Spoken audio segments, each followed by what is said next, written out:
Hello भाइयों। कैसे आप लोग? ठीक हो? बढ़िया ना? सब ठीक है। Okay, very good.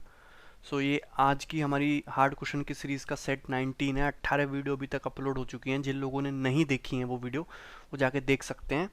Challenging and hard question by Gagan के नाम से प्ले लिस्ट है, वहाँ से। ठीक है। सो हम शुरू करते हैं आज की वीडियो। ओके, देखो यार, ये आपका पहला क्वेश्चन है। ठीक है। इस टाइप के क्वेश्चन आपके मेंस के एग्जाम में देखे गए थे, भटकते हुए नजर आए थे। तो करेंगे इस क्वेश्चन को। बहुत ही बढ़िया क्वेश्चन है, इजी ही है। आज के मैंने क्वेश्चन इतने बहुत ज़्यादा टफ नहीं लिए हैं, क्योंकि लास्ट क्लास में बहुत टफ क्वेश्चन थे। ठीक है। क्योंकि हमारे कुछ स्टूडेंट हैं वो बहुत डर जाते हैं। चलो कोई बात नहीं, ज़्यादा डरेंगे नहीं हम। तो क्या बोला है कि एक ट्राइंगल ए बी सी में ए ई रेशियो ई बी 3:2। एक ट्राइंगल ए बी सी है जिसमें ए ई और ई बी का रेशियो 3:2 है। ये रेशियो 3:2 है।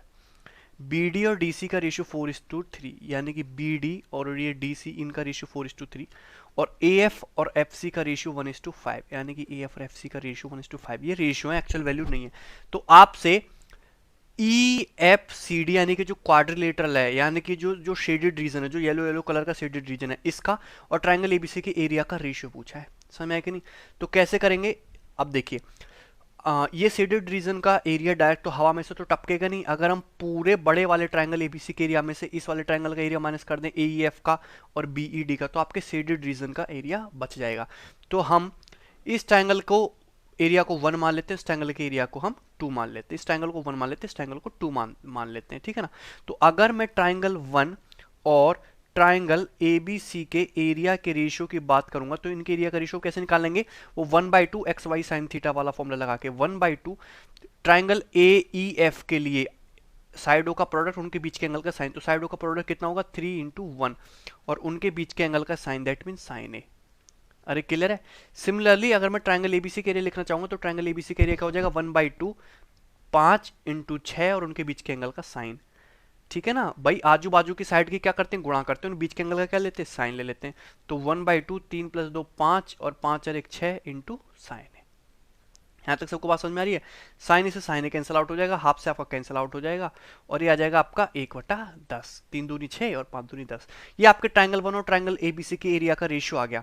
सिमिलरली अगर मैं ट्राइंगल 2 और ट्राइंगल ए बी सी के एरिया का रेशियो निकालना चाहूँ, तो कैसे निकालोगे? ये जो आपका ट्राइंगल 2 ट्राइंगल एबीसी, अब मैं डायरेक्ट लिखूंगा ट्राइंगल 2, यानी कि जो ट्राइंगल आपका बीई डी है, ये जो आपका ट्राइंगल बीई डी है, इसमें आजू बाजू साइड के गुणा करेंगे, यानी कि 4 दूनी 8। ठीक है ना? क्लियर है? और ये जो आपका ट्राइंगल ए बी सी है, इसमें आजू बाजू की साइड को गुणा करोगे, यानी कि कितना हो जाएगा? 3 + 2 5 और 4 3 7, 8/5 × 7, यानी कितना जाएगा ये? 8/35। क्लियर है? ये ट्राइंगल 2 और ट्राइंगल एबीसी के एरिया का रेशियो आ गया। अब देखिए, यहाँ पे ट्राइंगल एबीसी का एरिया दिखाई दे रहा है आपको 10 यूनिट, और यहाँ पे ट्राइंगल एबीसी का एरिया दिखाई दे रहा है आपको 35 यूनिट। लेकिन ट्राइंगल एबीसी का एरिया तो बराबर ही होना चाहिए। यहाँ पे 10 यूनिट, यहाँ पे 35 यूनिट, तो बहुत गलत बात है, बहुत नाइंसाफी है। तो हम इंसाफ करेंगे, क्या करेंगे? 10 और 35 को बराबर बना लेंगे। 10 और 35 का एलसीएम कितना होता है? 70। तो यहाँ पे हमको ऊपर नीचे 7 से गुणा करनी पड़ेगी, तो हो जाएगा आपका 7/70। क्लियर है? यहाँ पे ऊपर नीचे किससे गुणा करनी पड़ेगी? 2 से, क्योंकि 35 को 70 बनाना है, तो 2 से ऊपर नीचे गुणा करनी पड़ेगी, हो जाएगा आपका 16/70। अब देखिए, यहाँ पे भी ट्राइंगल एबीसी का एरिया 70 यूनिट, यहाँ पे भी 70 यूनिट। अगर पूरे बड़े वाले ट्राइंगल का एरिया 70 यूनिट है, तो ट्राइंगल 1 का एरिया कितना है? ट्राइंगल 1 का एरिया है 7 यूनिट। अगर पूरे ट्राइंगल एबीसी का एरिया 70 यूनिट है, तो ट्राइंगल 2 का एरिया कितना है? 16 यूनिट। तो भाई 7 और 16 ये दोनों तो 23 यूनिट एरिया घेर लिया। तो ये जो आपका शेडेड रीजन है, इसका एरिया कितना बचेगा? इसका एरिया बचेगा 70 - 23, यानी कि 47 यूनिट। अरे आना समझ में? तो पूरे ट्राइंगल एबीसी का एरिया कितना है? 70 यूनिट। इस शेडेड रीजन का एरिया कितना आ गया? 47 यूनिट। आपसे इन दोनों का रेशियो पूछा है, तो शेडेड रीजन और ट्राइंगल एबीसी के एरिया का रेशियो कितना आएगा? 47/70। कोई डाउट है किसी को? बहुत ही इजी क्वेश्चन था, ऐसा क्वेश्चन आपको एग्जाम में आ सकता है। नेक्स्ट क्वेश्चन देखते हैं। देखो भाई चीतो, ये भी आपका बहुत मजेदार क्वेश्चन है, अच्छा क्वेश्चन है। ठीक है, मैंने दो क्वेश्चन को कंबाइन करके एक नया क्वेश्चन बनाया। ये क्वेश्चन आपको एग्जाम में देखने को मिल सकता है।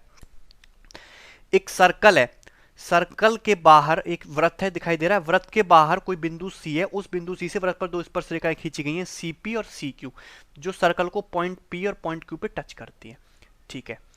और सर्कल का सेंटर है ओ, और सर्कल की रेडियस है आर, यानी कि आपका ये ओ आर कितना दिया आपको? 8 सेंटीमीटर दिया है। ठीक है। ए बी एक दूसरी टेंजेंट खींची गई है, ये ए बी एक दूसरी टेंजेंट खींची गई है जो ये जो टेंजेंट सीपी और सीक्यू को पॉइंट ए और पॉइंट बी पे इंटरसेक्ट कर रही है। सीआर की वैल्यू बताइए आपको 9, यानी कि जो दूरी है सीआर ये कितनी है 9 सेंटीमीटर। तो आपसे ट्राइंगल एबीसी का पेरीमीटर पूछा है, ट्राइंगल एबीसी यानी कि ये वाला ट्राइंगल जिसपे मैंने कांटे कांटे से बना दिए, तो आपसे इस कांटे कांटे का पेरीमीटर या परिमाप पूछा है, तो कैसे करेंगे। तो इस पूरे ट्राइंगल का पेरीमीटर हवा में से तो टपकेगा नहीं, तो हमको इस पेरीमीटर को टपकाने के लिए हवा में से कुछ कंस्ट्रक्शन करना पड़ेगा, बात को आगे बढ़ाना पड़ेगा। जैसे हम ब्याह की बात आगे बढ़ाते हैं तो हमको इसको आगे बढ़ाएंगे तो यहाँ पे जाके मिलेगा, इस पॉइंट को मैं मान लेता हूँ टी, इस पॉइंट को क्या मान लेता हूँ मैं, टी मान लेता हूँ। अब देखिए आपको वो एक रिलेशन होता है टेंजेंट और सीकेंट की लेंथ में पी टी स्क्वायर बराबर पी ए गुणा पी बी, वो याद होगा। सर्कल के बाहर किसी बिंदु सी से सर्कल पर एक टेंजेंट खींची गई है सी पी और एक सीकेंट खींची गई है सी टी, तो रिलेशन बनेगा सी पी स्क्वायर बराबर C R into C T, C P square बराबर C R into C T. अरे याद आया कुछ, खुले नैन तुम्हारे, हाँ खुल गए। तो आपको सी पी स्क्वायर की वैल्यू निकालनी है, सी पी स्क्वायर बराबर सी आर कितना दिया आपको 9 दिया है, सी आर कितना दिया आपको 9, सी टी कितना हो जाएगा, सी टी मतलब यहां से यहां तक की दूरी, तो भाई ये भी तो रेडियस ओ टी भी तो रेडियस ही है 8, तो 8 प्लस 8 16 प्लस 9 25, सी टी क्या है आपका 25। तो आपका सीपी की वैल्यू कितनी आ गई, 25 निम्मा 225 का अंडर रूट ले लोगे तो आपकी सीपी की वैल्यू क्या आ गई 15 सेंटीमीटर। तो आपकी पूरी टेंजेंट की लंबाई कितनी आ गई 15 सेंटीमीटर। अब देखिए सर्कल के बाहर किसी बिंदु से खींची गई स्पर्शरेखाओं की लंबाई बराबर होती है, यानी कि जो वैल्यू सीपी की है वही वैल्यू सीक्यू की है, यानी कि यही वैल्यू क्या होगी आपकी सीक्यू की भी लंबाई यही होगी 15 सेंटीमीटर।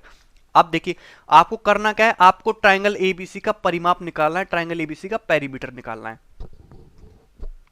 कैसे निकालेंगे, ट्राइंगल एबीसी का पेरीमीटर जो होगा वो होगा, भाई पेरीमीटर क्या होता है, तीनों भुजाओं का योग। किसी त्रिभुज का परिमाप क्या होता है, तीनों भुजाओं का योग, यानी कि A B plus B C plus C A. अरे ठीक है ना, A B plus B C plus C A. अब ए बी को ब्रेक करके आप लिख सकते हो, ये जो साइड ए बी है ए बी को ब्रेक करके लिख सकते हो आप A R plus R B, A R plus R B, समझ में आ रहा है सबको, plus B C plus C as it is. ठीक है, ये कंसेप्ट बहुत इंपॉर्टेंट है, आपको जानना है। अब ए आर की वैल्यू वही है जो आपकी क्यू ए की है, सर्कल के बाहर किसी बिंदु ए से एक टेंजेंट ए आर खींची गई तो वही टेंजेंट ए क्यू के बराबर होगी, यानी कि ए आर को क्या लिख सकते हो आप ए क्यू लिख सकते हो। क्लियर है कि नहीं। आरबी क्या है, आरबी की लेंथ वही है जो आपकी पीबी की लेंथ है, आरबी की लेंथ वही है जो आपकी पीबी की लेंथ है, आया ना समझ में, प्लस बीसी प्लस सी ए। यहां तक सारी चीजों को बात समझ में आ रही है, वेरी गुड। ठीक है, अब देखिए आपका ए क्यू प्लस सी ए क्यू प्लस सी ए कितना बन जाएगा आपका, ए क्यू प्लस सी ए पूरी लेंथ हो गई आपकी सी क्यू। अरे क्लियर है ना। आपका पीबी प्लस बी सी यानी कि ये पूरी लेंथ, ये पूरी लेंथ कितनी होगी सीपी, समझ में आया कि नहीं। सी क्यू भी 15 सीपी भी 15, दोनों टेंजेंट 15 प्लस 15 कितना होता है 30 सेंटीमीटर, यानी कि आपके ट्रायंगल एबीसी का पेरीमीटर कितना आ गया 30 centimetre. B option is the correct answer. सबको समझ में आया, बहुत इजी क्वेश्चन था। ये बात आपको डायरेक्टली याद रखनी है, बात मैंने आपको ब्रेक प्रूफ करके बताई कि जो ट्रायंगल एबीसी का पेरीमीटर होता है वो कुछ नहीं होता, ये जो टेंजेंट होती है ना सीपी इसका जस्ट डबल करना होता है। आपको ये बात आपको डायरेक्टली याद रखनी है भाई, जो डिस्टेंस बी आर की वही डिस्टेंस बीपी की, जो डिस्टेंस आर की वही डिस्टेंस क्यू ए की, तो पूरे ट्रायंगल का पेरीमीटर कितना हो गया सीपी का डबल हो गया। क्लियर है। नेक्स्ट सवाल की तरफ आगे बढ़ते हैं। देखो यारो, ये आपका नेक्स्ट क्वेश्चन है, ये बहुत ही क्रांतिकारी क्वेश्चन है। ठीक है, क्रांतिकारी इसलिए क्योंकि आपने इस टाइप का सवाल अभी तक किया नहीं होगा। ओके, और मैं ही हूं जो आपको इस टाइप का क्वेश्चन करा रहा हूं। पहले देखिए, एक क्वेश्चन में क्या बोला है, देखो कोन है, कोन के अंदर मैं आपको दोनों कंसेप्ट बता चुका हूं, क्यूब भी बता चुका हूं, स्फीयर भी बता चुका हूं। अब देखो कोन के अंदर बना रहे हैं हम सिलेंडर, जो हम कोन के अंदर सिलेंडर बना रहे हैं, क्या बोला है कि एक कोन है जिसकी बेस रेडियस है 4 और हाइट है 10 सेंटीमीटर, एक कोन का बेस है। तो कोन का बेस क्या होता है, एक सर्कल होता है, तो उस सर्कल की रेडियस दी है आपको 4 और कोन की हाइट कितनी दी है आपको 10, ये हो जाएगी कोन की हाइट, ये दी आपको 10। क्लियर है। आपसे क्या पूछा है कि इस कोन के अंदर एक सिलेंडर पुट किया गया, एक सिलेंडर रखा गया, आपसे उस सिलेंडर का largest possible total surface area पूछा है। आपको मैक्सिमम से मैक्सिमम टोटल सरफेस एरिया की वैल्यू बतानी है, तो कैसे करेंगे, बहुत ही अच्छा क्वेश्चन है। अब यहां पे करने के लिए आपको करना पड़ेगा कंस्ट्रक्शन। ठीक है, मैं क्या करता हूं कि सिलेंडर की रेडियस क्या मान लेता हूं मैं, आर मान लेता हूं, और सिलेंडर की हाइट क्या मान लेता हूं मैं, एच मान लेता हूं। सिलेंडर की रेडियस मैंने आर मान ली, सिलेंडर की हाइट मैंने एच मान ली। मैं इस क्वेश्चन को दूसरे सिनारियो में ले जाता हूं। देखो भाई, दिख रहा है यहाँ पे नैन खुले हुए हैं सबके, वेरी गुड। तो ये जो कोन है, कोन की बीच रेडियस 4, हाइट 10, मैंने सिलेंडर की रेडियस आर मान ली, हाइट एच मान ली। यहाँ पे लगेगा सिमिलरिटी के कंसेप्ट। यहाँ पे आपको दो ट्रायंगल दिखाई दे रहे हैं। दो ट्रायंगल कौन से, एक तो ये वाला ट्रायंगल जिसपे मैंने कांटे कांटे से बनाया, मैं नेमनिंग कर देता हूँ, ये ए बी सी, और ये पॉइंट डी और ये पॉइंट ई। यहाँ पे आपको दो ट्रायंगल दिखाई दे रहे हैं, एक तो ट्रायंगल एबीसी और एक बड़ा वाला ट्रायंगल एडीई। दोनों के दोनों ट्रायंगल सिमिलर हैं, दोनों के दोनों ट्रायंगल समरूप हैं। तो क्यों, कैसे समरूप है कि ये वाला एंगल जो मैंने रेड रेड किया, ये वाला एंगल तो दोनों में कॉमन है, और ये एंगल दोनों के दोनों क्या है, 90 डिग्री है। दो एंगल बराबर हो गए तो ये दोनों ट्रायंगल क्या हो गए, सिमिलर हो गए। और जब भी दोनों ट्रायंगल सिमिलर हो गए तो उनकी करस्पॉन्डिंग साइड का रेशियो क्या होगा, बराबर होगा। तो हम छोटे वाले ट्रायंगल और बड़े वाले ट्रायंगल में सिमिलरिटी लगा देते हैं। छोटे वाले ट्रायंगल में इसी एंगल, रेड वाले एंगल के सामने क्या दिखाई दे रहा है आपको, बीसी यानी कि आर। बड़े वाले ट्रायंगल में इसी रेड वाले एंगल के सामने क्या दिखाई दे रहा है आपको, 4। छोटे वाले ट्रायंगल में आपको ये वाला एंगल लेना पड़ेगा, इस वाले एंगल के सामने क्या दिखाई दे रहा है आपको, 10 माइनस एच। भाई पूरी डिस्टेंस, ये पूरी हाइट है कोन की 10, सिलेंडर की हाइट एच, तो ये दूरी तो आपकी 10 माइनस एच ही बचेगी ना। तो छोटे वाले ट्रायंगल में इस एंगल के सामने क्या दिखाई दे रहा है, 10 माइनस एच।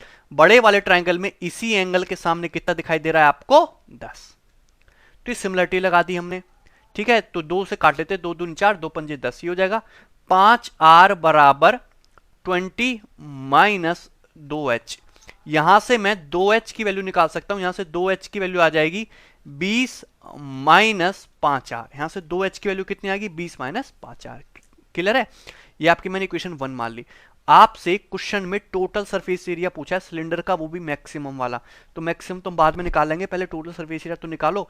अब सिलेंडर का टोटल सरफेस एरिया होता कितना है, कर्व्ड सरफेस एरिया, वक्र पृष्ठ का क्षेत्रफल प्लस बेसिस का एरिया। तो कर्व सरफेस एरिया क्या होता है सिलेंडर का, 2 पाई आर एच। अगर सिलेंडर की रेडियस आर और हाइट एच हो तो उसका कर्व सरफेस एरिया होता है 2 पाई आर एच। और सिलेंडर के दो बेस होते हैं, दोनों सर्कल होते हैं, उनका एरिया भी ऐड करना पड़ेगा, तो ये बन जाएगा आपका टोटल सरफेस एरिया। ये किसी भी सिलेंडर का टोटल सरफेस एरिया होता है। यहाँ पे आपको दो वेरिएबल दिखाई दे रहे हैं, एच और आर। हमको पूरी इक्वेशन एक ही वेरिएबल में करनी है, तो यहाँ पे मैं 2h की वैल्यू रख देता हूँ 20 माइनस 50 आर। तो पाई आर को तो ले गया मैं कोने में, समझ में आया कि नहीं। और 2h की जगह रख दिया मैंने यहाँ पे 20 minus 5r plus 2 pi R square. ठीक है, कोई डाउट है किसी को, अगर अब भी कोई डाउट है तो बहुत दुख की बात है, हद से ज्यादा दुख की बात है। अब यहाँ पे गुणा कर लेते हैं, हो जाएगा 20 पाई आर। पाई आर की जब 5 आर में गुणा हो जाएगी तो माइनस का 5 पाई आर स्क्वायर हो जाएगा, प्लस का 2 पाई आर स्क्वायर, तो हो जाएगा माइनस का 3 पाई आर स्क्वायर। ये आपके सिलेंडर का टोटल सरफेस एरिया आ गया। यहां तक तो सिलेंडर का टोटल सरफेस एरिया क्या आ जाएगा, 20 pi R minus 3 pi R square. ये है, ध्यान से देखेंगे इसको, नैन खोल के देखेंगे, आंख फाड़ के, तो आपको, लेकिन आपसे क्वेश्चन में सिलेंडर के टोटल सरफेस एरिया की वैल्यू पूछी है, वो भी मैक्सिमम। तो ये जो है ये एक क्वाड्रेटिक इक्वेशन है, आर में देख रहे हो कि नहीं, ये क्वाड्रेटिक इक्वेशन है। आपकी जो स्टैंडर्ड क्वाड्रेटिक इक्वेशन होती है, जो स्टैंडर्ड द्विघात समीकरण होती है, वो होती है A X square plus B X plus C बराबर 0। ये आपकी स्टैंडर्ड क्वाड्रेटिक इक्वेशन होती है। अगर आपसे मैक्सिमम या मिनिमम वैल्यू पूछा जाए किसी भी क्वाड्रेटिक इक्वेशन की, चाहे मैक्सिमम पूछे चाहे मिनिमम पूछे, वो हमेशा इस फॉर्मूले से निकलती है, 4ac minus B square upon 4a। वैसे मैक्सिमम मिनिमम वैल्यू निकालने के और भी बहुत सारे तरीके होते हैं, लेकिन ये फॉर्मूला आप याद रखोगे तो आपके लिए सुविधा के लिए अच्छा है, 4ac minus B square upon 4a। चाहे मैक्सिमम वैल्यू पूछे चाहे मिनिमम वैल्यू पूछे, निकलेगी इसी फॉर्मूले से। अगर एक्स स्क्वायर का कोफिशिएंट क्या है, नेगेटिव, तो वैल्यू आती है मैक्सिमम। अगर एक्स स्क्वायर कोफिशिएंट क्या है, पॉजिटिव, तो वैल्यू आती है मिनिमम। यहाँ पे आर स्क्वायर का कोफिशिएंट नेगेटिव है, तो आपका टोटल सरफेस एरिया की वैल्यू जाएगी वो मैक्सिमम आएगी। तो आपको यहाँ पे कुल मिला के टोटल सरफेस एरिया की मैक्सिमम वैल्यू निकालनी है, तो आप ये वाला फॉर्मूला यहाँ पे लगा दोगे, 4ac minus B square upon 4a, आपको टोटल सरफेस एरिया की मैक्सिमम वैल्यू आ जाएगी, क्योंकि ये जो है आपका एक क्वाड्रेटिक इक्वेशन है। चूंकि यहाँ पे c क्या है, कोफिशिएंट, c कोफिशिएंट तो क्या है आपका 0 है, तो 4ac की वैल्यू क्या हो जाएगी आपकी पूरी की पूरी 0 हो जाएगी। माइनस का बी स्क्वायर, माइनस का b का मतलब क्या है 20 पाई, अरे r का कोफिशिएंट ही तो b होगा, यानी कि 20 पाई का whole square. 4ac minus B square तो चिपका दिया आपने, और नीचे क्या लगोगा 4a का मतलब आर स्क्वायर का कोफिशिएंट, यानी कि माइनस का 3 पाई। समय कि नहीं।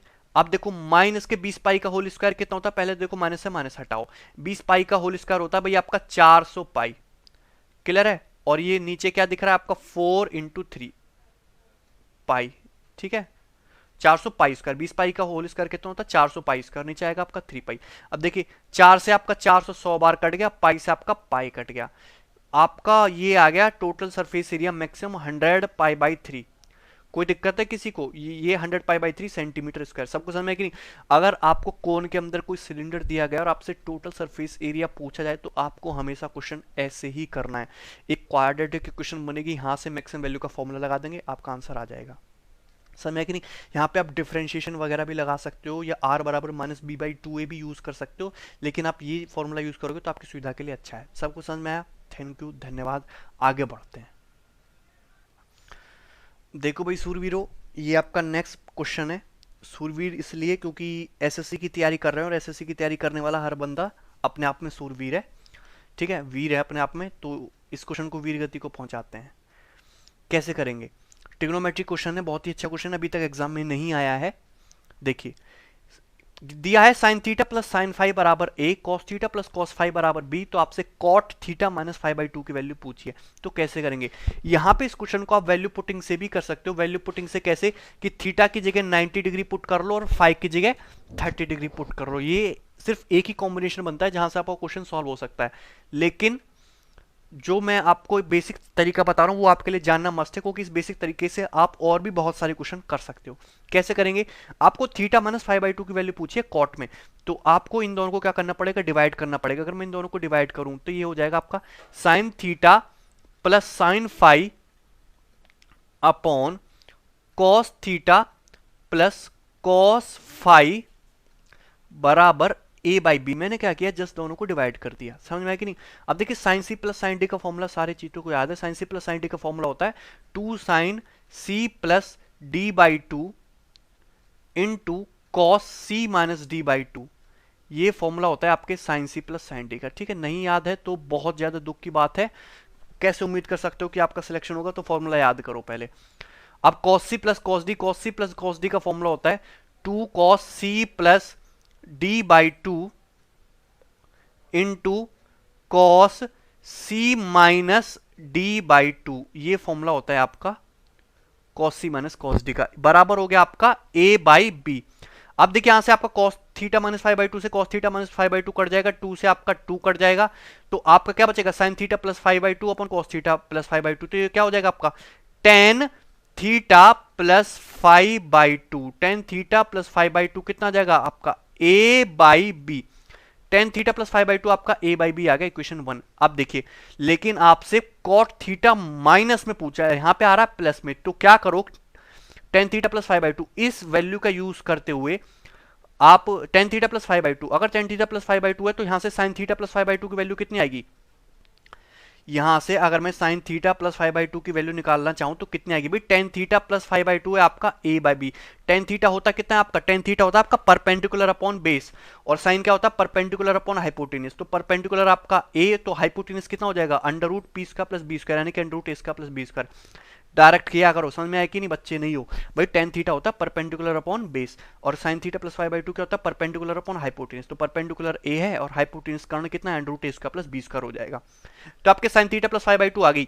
ये वैल्यू आप यहां पे चिपका दो, ये वैल्यू आप यहां पे चिपका दोगे, समझ में आया कि नहीं। देखो अरे समझ में आया कि नहीं, यहां पे चिपका दो चाहे नीचे चिपका दो, कोई दिक्कत नहीं। यहां पे चिपका दोगे तो दो sine theta plus five by 2 की वैल्यू हो जाएगी A under root A square plus B square into cos theta minus five by 2 बराबर ए। अरे आया ना समझ में, sine theta plus sine five वाले एक्सपेंशन में मैंने वैल्यू चिपका दी।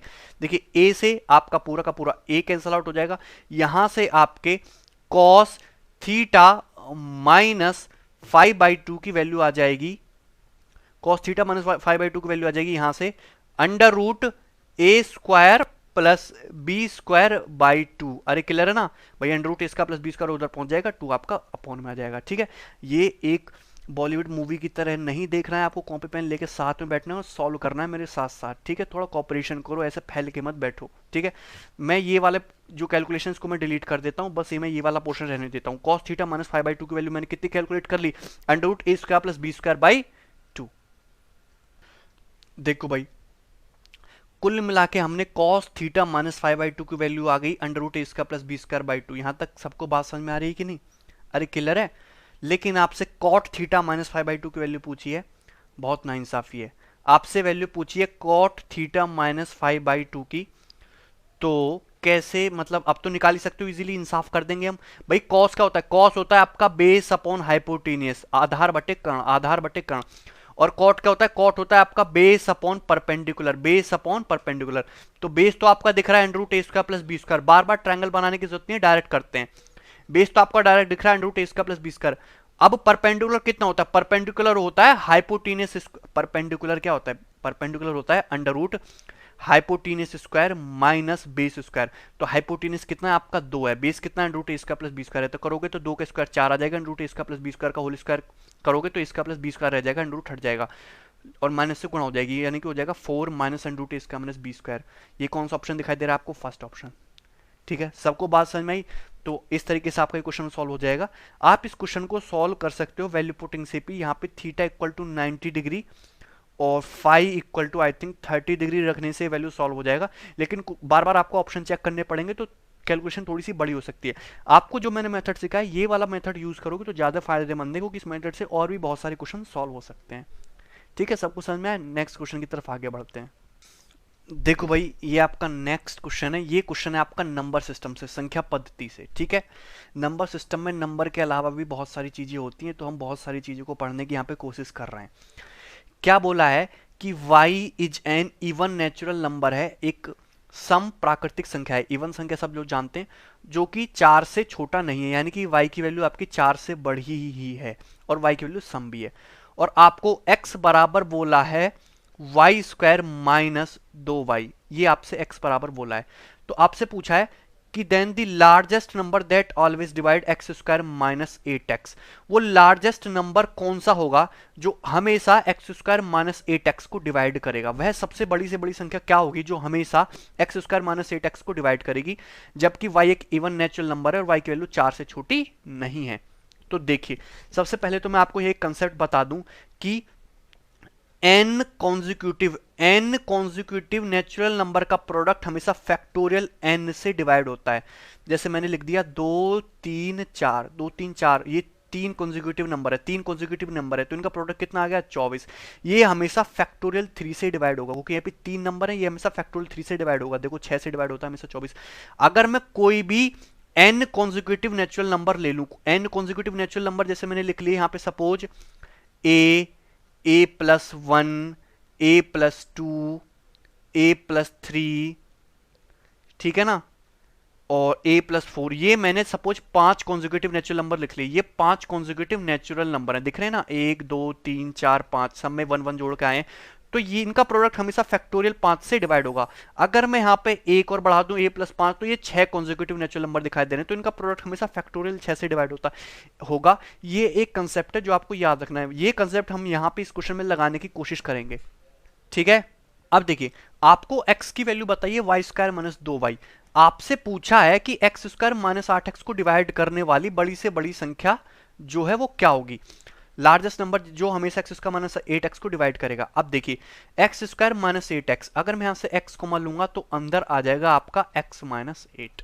x की वैल्यू आपको y² - 2y दी है, हम y² - 2y यहां पे चिपका देते हैं और यहां पे लिख देते हैं y² - 2y - 8। बहुत ही अच्छा क्वेश्चन है। y² - 2y से y कॉमन आ जाएगा, अंदर बचेगा आपका y - 2। y² - 2y - 8, अगर मैं इसके फैक्टर करूंगा तो y² - 2y - 8 के फैक्टर आएंगे आपके -2 और +4। y² - 2y - 8 के जो फैक्टर आएंगे जो वो आएंगे -2 +4, यानी कि हो जाएगा आपका y +2 एंड y -4। अरे ठीक है ना, y +2 और y -4, इनकी गुणा करके देख लेना, y² - 2y - 8 ही आएगा, y² - 4y +2y - 8। क्लियर है? तो ये आपका आ गया, यानी कि मैंने एक्स स्क्वायर माइनस 8x को एक्सपेंशन करके ये लिख दिया। लेकिन ध्यान देने वाली बात यह है कि y एक इवन नंबर है। अगर y एक इवन नंबर है तो y हमेशा 2 का मल्टीपल होगा, यानी कि y की वैल्यू कितनी होगी, 2 की होगी।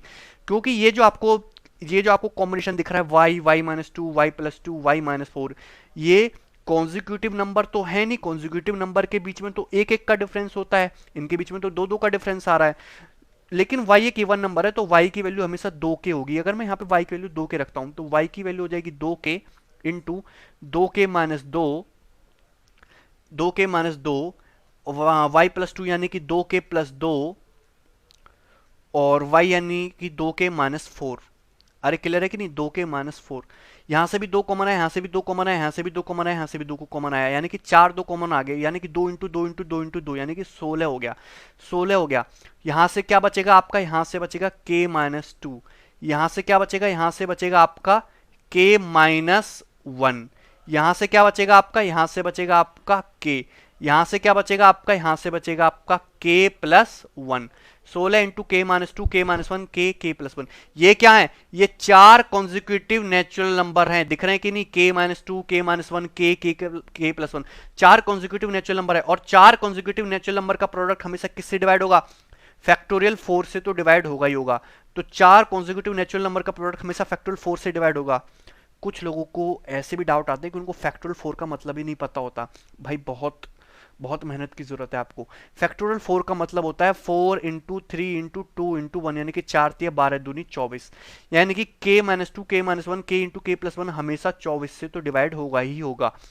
16 इंटू 24 यानी कि 16 चौको 64 का 4 से लग गए 6, 16 दूनी 32, 36, 384, यानी कि एक्स स्क्वायर माइनस 8x हमेशा 384 से तो डिवाइड होगा ही होगा। लार्जेस्ट पॉसिबल नंबर क्या हो जाएगा आपका, 384। सबको समझ में आया कि नहीं, क्लियर है।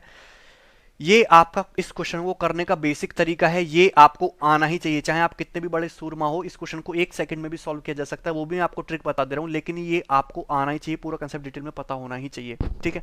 अब देखिए क्वेश्चन में ये बोला है, इस क्वेश्चन को आप वर्बली ऑप्शन से भी सॉल्व कर सकते थे, ठीक है, लेकिन वो जो तरीका मैं आपको बताने वाला हूं वो क्वेश्चन टू क्वेश्चन कभी कभी फेल हो जाता है क्वेश्चन में, तो आपको ये चीज पता ही होनी चाहिए थी। क्वेश्चन में क्या बोला कि y एक इवन नेचुरल नंबर है और जो कि 4 से छोटा नहीं है, यानी कि 4 से बड़ा है। x बराबर वाई स्क्वायर माइनस 2y पूछा है, x बराबर वाई स्क्वायर माइनस 2y बोला है, और आपसे पूछा है कि एक्स स्क्वायर माइनस 8x को डिवाइड करने वाली बड़ी से बड़ी संख्या क्या होगी। अगर y की वैल्यू 4 से बड़ी है और इवन है तो मैं क्या करता हूं कि y की वैल्यू को 6 मान लेता हूं।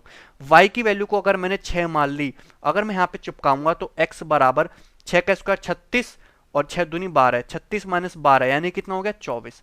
36 माइनस 12 कितना हो गया 24, यानी कि x की वैल्यू आ गई 24। और आपसे पूछा है एक्स स्क्वायर माइनस 8x को डिवाइड करने वाली सबसे बड़ी से बड़ी संख्या।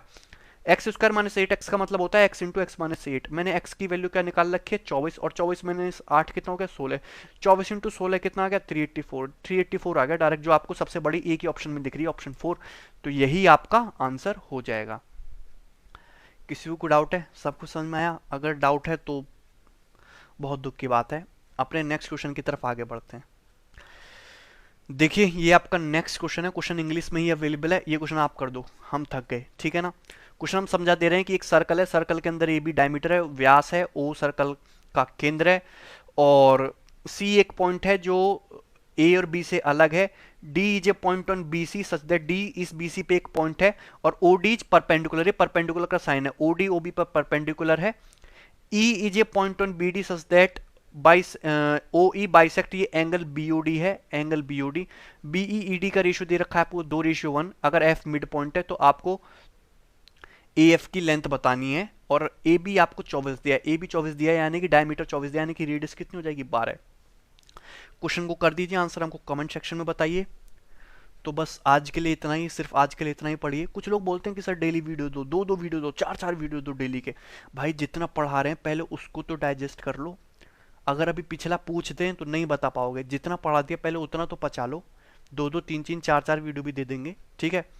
ओके, आज के लिए इतना ही, बस आप खुश रहिए और हंसिए, खाइए, गेलिए, कूदिए और खुश रहिए, बस। Thank you, bye bye, take care.